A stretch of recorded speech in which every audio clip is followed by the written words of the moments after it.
అత్యంత దారుణమైనటువంటి వివక్షకు గురైన జిల్లా పాత మహబూబ్ నగర్ జిల్లా. చాలా చాలా దారుణానికి.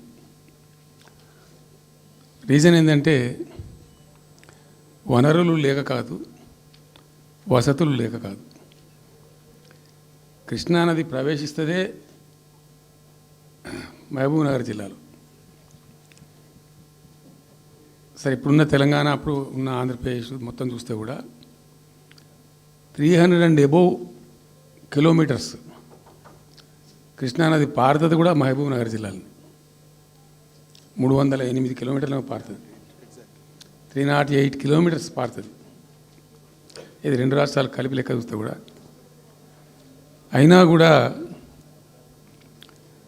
50 ఏళ్ళు అప్పటికి 50 ఏళ్ళు పరిపాలించినటువంటి కాంగ్రెస్ పార్టీ కానీ, ఆ తదనంతరం సుమారు దగ్గర ఒక 20 ఏళ్ళు పరిపాలించిన తెలుగుదేశం పార్టీ కానీ, పాలమూరుకు చాలా దారుణమైనటువంటి తిరిగి కోలుకోలేనటువంటి దెబ్బ కొట్టిన పార్టీలు ఈ 2 పార్టీల ప్రభుత్వాలు.